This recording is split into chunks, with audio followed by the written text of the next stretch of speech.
was a kid, I dreamed of having a Fender guitar. And I saw all my favorite Guitar Heroes playing Telecasters on... At 66, Marty Stuart has finally broken his silence on Connie Smith. The revelation was unexpected and left many gasping as he told the real story of how he and Connie became a couple despite their 17-year age gap. How did this happen? Let's trace how this poetic and prophetic love affair became reality. Marty Stuart breaks his silence on Connie Smith. In country music, stories of love are everywhere. Some are written into songs, others unfold on stage between duets, while many end in divorce. However, the story of Marty Stuart and Connie Smith is a unique one that keeps people on their toes. And today, Marty Stuart has shocked everyone by upholding a lasting love story with the love of his life. Marty Stuart and Connie Smith's story began long ago, in the summer of 1970. Not on a stage, not with a guitar. It began in the crowd when 12-year-old Marty Stuart met a woman 17 years older than him and saw past the present into the future. However, Connie had no idea she had just met the love of her life. Marty Stuart was only 12 when he first saw Connie Smith. She was already an established star, topping charts with soulful music and standing among country music's elite. She also happened to be one of Marty Stuart's mother's favorite singers, second only to Marty Robbins, after whom she had named her son. At home in Mississippi, Marty's mother owned a copy of Connie's 1966 album titled Miss Smith Goes to Nashville, the cover of which showed a striking portrait of Connie. Young Marty had a crush on her. He often called her beautiful and was drawn to the emotional power of her music. However, Marty wasn't an ordinary child. At age 12, he was already tagging along with Lester Flatt's band and playing mandolin with skill that surprised even grown musicians. So when Marty heard that Connie Smith was coming to town, he started counting the days. He asked his mother to buy him a yellow shirt. He wanted to stand out from the crowd. He wanted Connie to notice him.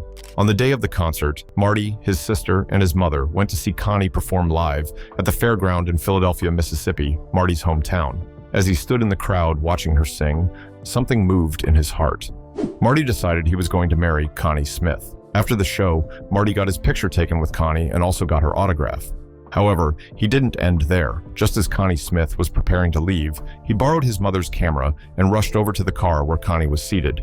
He asked if he could take her picture. Marty recalled it as the first picture he ever took, a close-up that showed just their faces. He was thrilled. He even managed a few words with her, although Connie didn't remember this moment.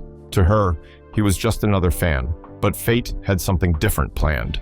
When Marty returned to his family, he told his mother, "I'm going to marry Connie Smith someday." She laughed. It seemed like a child's fantasy, just some innocent crush, but Marty wasn't joking.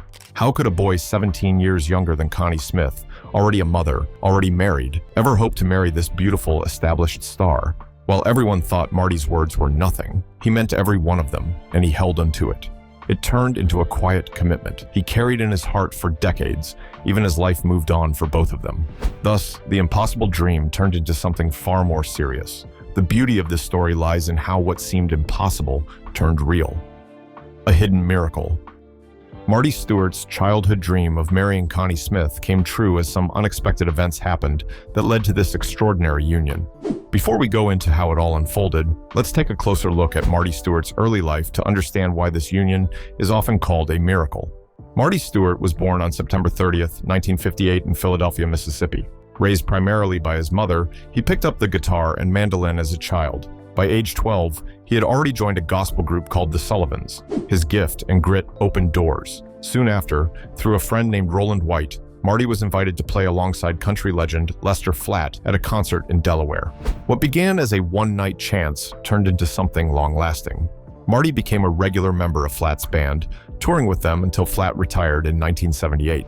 By then, Marty Stuart was no longer a novice to the music business, but a grounded and respected young artist. He began building his path. In 1978, he recorded an independent album titled With a Little Help from My Friends, and started performing regularly. He had a commanding stage presence, the kind that drew people in. Before long, he was playing alongside legends like Vassar Clements and Doc Watson, before eventually joining Johnny Cash's band in 1980. However, Marty couldn't be pinned to one style. On stage, he carried the storytelling soul of Hank Williams and the raw flair of Clarence White. In 1982, he released an album titled Busy Bee Cafe on Sugar Hill Records, a jam session that brought together the likes of Johnny Cash, Earl Scruggs, and Doc Watson. Though he stayed with Cash's band for several years, Marty eventually left to sign with Columbia Records. His career in the late 1980s took off. He released hits like Tempted and This One's Gonna Hurt You. Yet, through all the tours and fame, one thing never changed: his admiration for Connie Smith. He never spoke of her like she was some boyhood fantasy. He called her the greatest voice in country music. Still is, he would add. These weren't empty compliments. His words revealed the depth of respect and affection he held for her. While Marty climbed the charts, Connie had stepped back.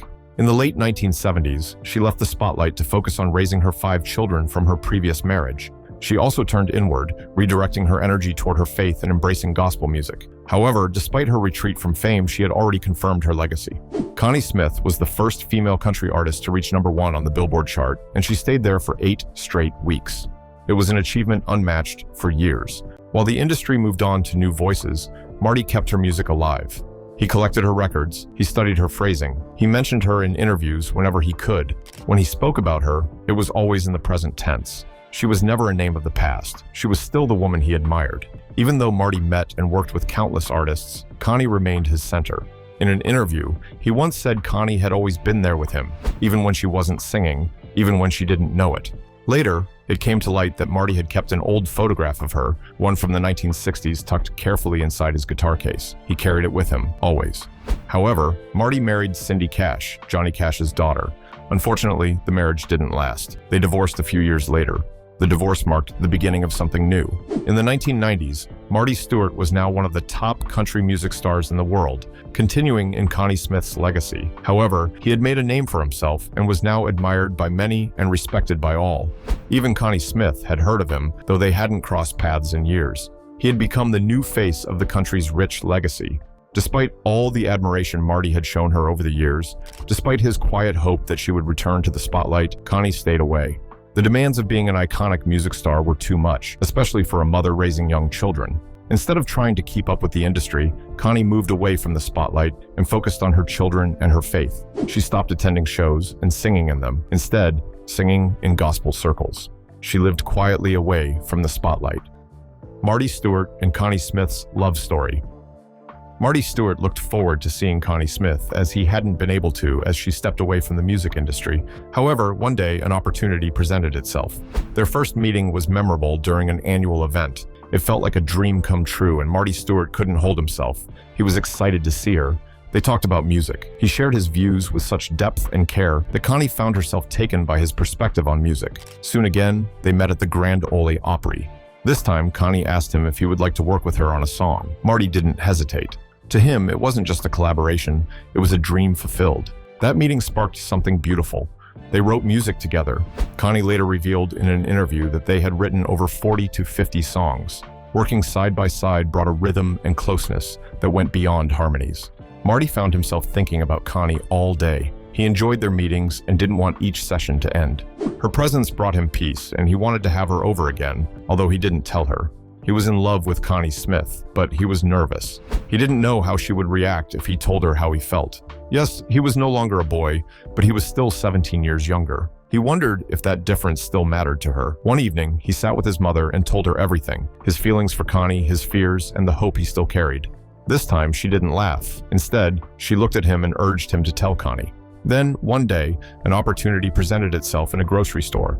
When Marty saw Connie there, he didn't approach her like a schoolboy backstage. He approached her like the man he had become, Marty Stuart. Confident, accomplished, sure, and this time, he told her how he felt. Then quietly, he pulled her into a kiss. It surprised everyone, even Connie.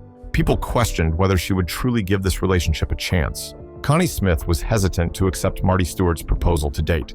Her views on relationships had changed. After years of disappointment, she had sworn off romance. That decision wasn't made lightly. It came from hard-lived experience. Connie Smith had been married 4 times. In 1961, she married Jerry Smith, a faro analyst at the Interlake Iron Corporation in Beverly, Ohio. They had 1 son together, Darren Justin. Darren later went to Europe to become a missionary. By the mid-1960s, Connie and Jerry divorced. Her second marriage was to guitarist Jack Watkins, a member of her touring band. The marriage was short-lived. They separated nearly a year later, though they had already welcomed a son. Still searching for lasting love, Connie met Marshall Haynes, a phone repairman.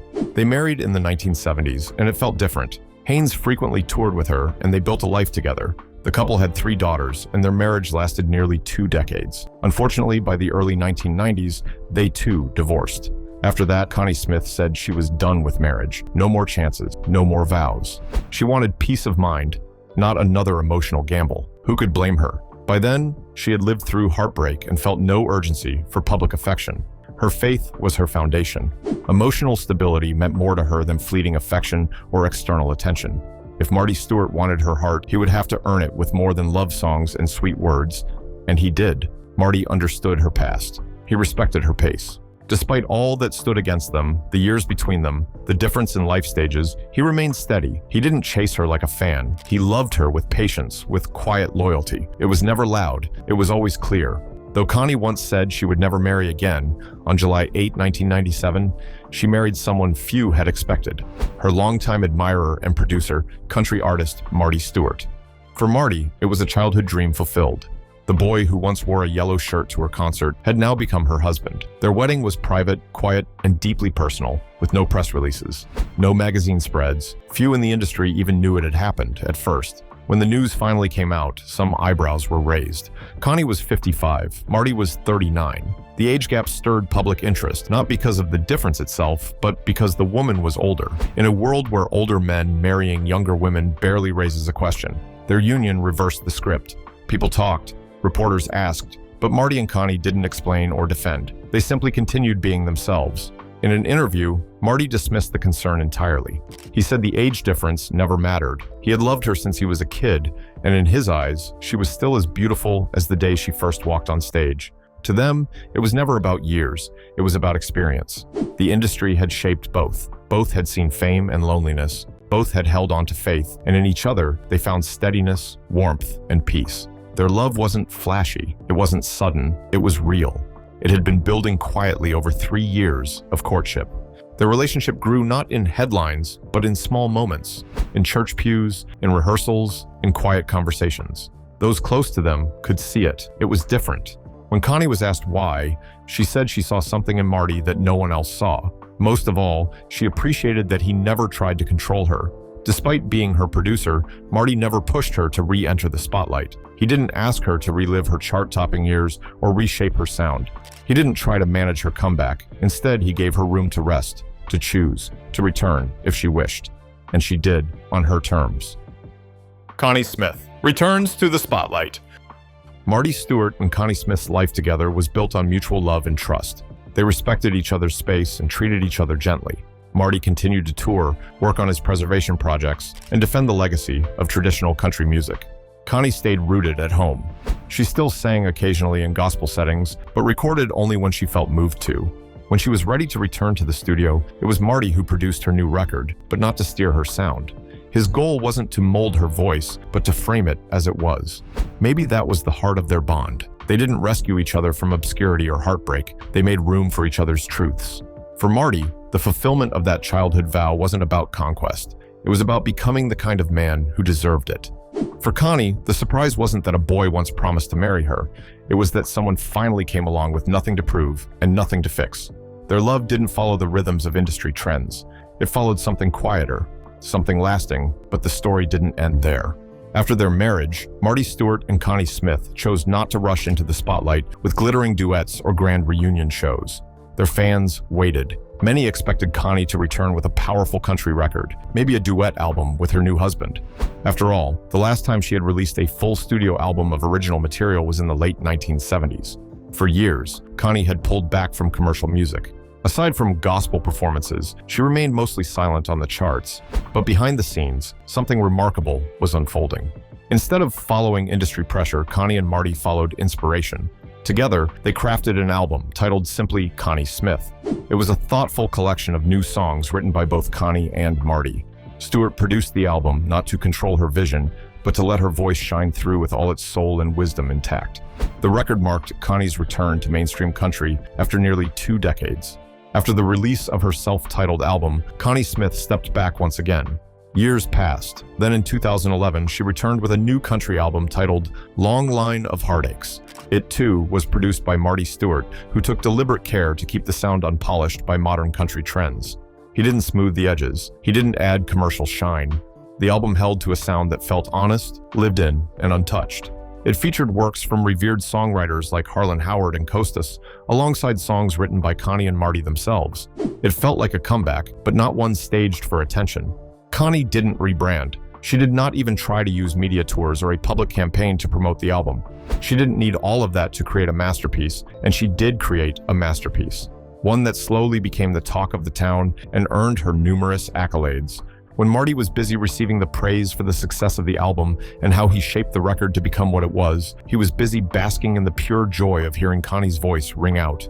His joy came in watching the world hear her, really hear her, after all that silence. As the years went by, headlines occasionally circled back to them. People remained curious. Marty and Connie were still present, but they gave little away. They toured lightly, gave few joint interviews, and rarely opened their private life to the press. Their public appearances, when they did happen, felt deliberate. What the world began to understand was this: their spotlight was not on stage. It was at home, their private lives. Marty and Connie built a house in Hendersonville, Tennessee. That home became their sanctuary, but it wasn't just a retreat from the world. It was also a place of preservation, a quiet stronghold for the music they both cherished. Marty, who had been collecting country music memorabilia since he was a boy, now holds one of the most significant private collections in the country. Stage suits, handwritten lyrics, rare vinyl pressings, original posters, ticket stubs, all of it kept safe, all of it rooted in memory. Nonetheless, it wasn't just nostalgia. The collection told a story. It showed what country music looked and sounded like before image replaced soul, before formulas replaced grit. More than just preserving tradition, Marty was also safeguarding Connie's legacy, especially the parts that were nearly forgotten when she left the business in the late 1970s. Though Connie rarely spoke publicly about why she withdrew, those closest to her understood. It wasn't just one reason. It was the exhaustion of trying to hold everything at once: motherhood, music, marriage, and faith. The pressure of industry expectations, the loneliness of touring, the feeling of being constantly pulled and never fully heard. She had carried all of it, and in the end, she chose stillness. But even stillness leaves scars. Marty never tried to fix that. He didn't tell her to explain. He simply made space, and in that space, she began to heal. Marty and Connie's strongest form of communication, by all accounts, was silence. Not silence as avoidance, but silence as understanding. There was no need to chase the past or reclaim what had been lost. They were building something slower, steadier, and real. In time, Connie began performing again, bit by bit, song by song. She recorded 2 more studio albums in the years that followed: Cry of the Heart in 2021, and Love, Prison, Wisdom, and Heartache in 2024. Both records were produced with the same care and restraint as her earlier work with Marty. There was no rush, no gimmick, no marketing hook, just her voice, unmistakable, undiminished. Once again, Connie Smith graced the world with her gift, and behind that quiet and deliberate return stood Marty Stuart, who had made it possible not by pushing her forward, but by giving her room to stand when she was ready. However, Connie Smith wasn't always a sensational icon. Her story started from a modest home in Indiana. Connie Smith's rise to fame. Connie Smith wasn't always called Connie. She was born Constance June Meador to Wilma and Hobart Meador in Elkhart, Indiana. Her parents had roots in West Virginia, and when Connie was just 5 months old, the family returned there. Later, they moved again, this time to Ohio, where most of her childhood unfolded, but home wasn't peaceful. Her father, Hobart, was an alcoholic and physically mean. Connie later recalled facing some of the hardest moments of her young life under his roof. He often raised his hand against her. Eventually, her parents divorced. Her mother later remarried a man named Tom Clark. He brought 8 children of his own into the marriage. Wilma already had 5, and together, she and Tom had 2 more, bringing the total to 15 children in the household. It was a full house, often loud, often strained, but filled with music. Connie's love for music grew naturally. Her stepfather played the mandolin. One of her brothers played the fiddle, another the guitar. On Saturday nights, the whole family gathered around the radio to listen to the Grand Ole Opry broadcast. That became a kind of ritual, one of the few quiet, shared joys in a crowded home. Then something unexpected happened. Connie was in a serious lawnmower accident that nearly severed her leg. While recovering in the hospital, someone gave her a guitar. She began strumming, slowly teaching herself chords while she healed. At first, she only played privately, behind closed doors for herself. She didn't think of it as a performance, just something that gave her peace. Then a friend invited her to sing Connie Francis's pop hit, My Happiness, and she did, and it worked. People noticed. That small moment became the first time she let her voice carry in front of others. She went on to graduate from Salem Liberty High School in 1959 as the class salutatorian, missing the top spot by only 1/10 of a point. After high school, Connie took several jobs. She worked as a telephone operator in Lowell, Ohio. She also spent time as a grocery store clerk, a drugstore assistant, and later as a dental aide. At 19, she married her first husband, Jerry Smith. He supported her singing and encouraged her to pursue it further. She started performing more often, and in 1962, she gave her first professional performance at the Washington County Fair. Shortly after that, she briefly joined Saturday Night Jamboree, a local country music TV program. Unfortunately, after just one performance, she was let go. She later suspected it was because she was pregnant at the time. Nonetheless, she didn't stop. She successfully auditioned for WSAZ-TV, landing a spot on a similar regional country show. Despite the opportunities, Connie didn't originally see music as a long-term path. She wanted to be a homemaker, a mother. She didn't imagine a career in the spotlight. However, fate had other plans. In August 1963, she entered a talent contest at Frontier Ranch, a country music park near Columbus, Ohio. She chose Gene Shepard's "I Thought of You." Her voice rang out strong and clear. She won the contest and $5 silver. One of the judges that day was singer-songwriter Bill Anderson. He said he thought they were playing a record and she was lip-syncing. However, he wasn't the only one who thought so. Her voice didn't sound like someone starting. It sounded seasoned, like it had already been through something. At that moment, something unexpected happened. It wasn't just a contest win for Connie Smith. It was the beginning of her story. In January 1964, Connie Smith crossed paths with Bill Anderson once again. It was at a country music package concert in Canton, Ohio. This time, he extended a personal invitation. Would she come to Nashville and perform with him on Ernest Tubb's Midnight Jamboree? She accepted the invitation and traveled to Nashville in March of the same year. But when she arrived, she discovered something unexpected. She wasn't to perform with Anderson, after all. Instead, she was to appear on stage with Ernest Tubb himself. It turned out to be a moment that shaped everything. Her performance that night left an impression. After the show, none other than Loretta Lynn approached her, introduced herself, and gave her words of encouragement and career advice. That brief interaction stayed with Connie for years. Encouraged, Smith returned to Nashville in May of the same year to record demo songs that Bill Anderson had written. He intended to pitch the tracks to other country artists, but when Anderson's manager, Hubert Long, brought the demos to RCA Victor, everything changed. Chet Atkins, one of the most influential producers in country music history, listened to the recordings. He was struck by Connie's voice. It had a kind of fullness, a tone that carried both emotion and clarity. He didn't need to hear more. He offered her a recording contract. That contract launched one of country music's most unforgettable voices. Years later, after building a storied career, Connie stepped back. Fame, for her, was never the goal. Music was a calling, not a performance. Today, Connie Smith holds 11 Grammy nominations to her name, including 8 nominations for Best Female Country Vocal Performance. She has been nominated for multiple Country Music Association and Academy of Country Music Awards. Rolling Stone also listed her among the 100 greatest country artists of all time, and CMT ranked her among the top 10 women of country music. In 2012, she was inducted into the Country Music Hall of Fame. Marty Stuart, too, has carved out his place in history. With 5 Grammy Awards and 16 nominations, he's not only a master musician, but a tireless advocate for traditional country music. Like Connie, he is a member of both the Grand Ole Opry and the Country Music Hall of Fame. Together, they've built something rare, a life that holds both legacy and love. Despite the 17-year age gap, despite multiple marriages, despite fame's demands, they've learned what devotion truly looks like. Connie once said the key to making their marriage work was to make the Lord the center and to commit. She also added that one has to do the work as well, and they have done exactly that.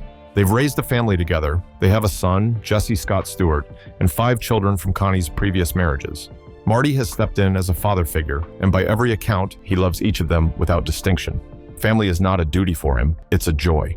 Marty once said, "With Connie, I've learned how to balance love and music. She puts a whole lot more emphasis on family life than I ever did, and she's brought that balance into my world."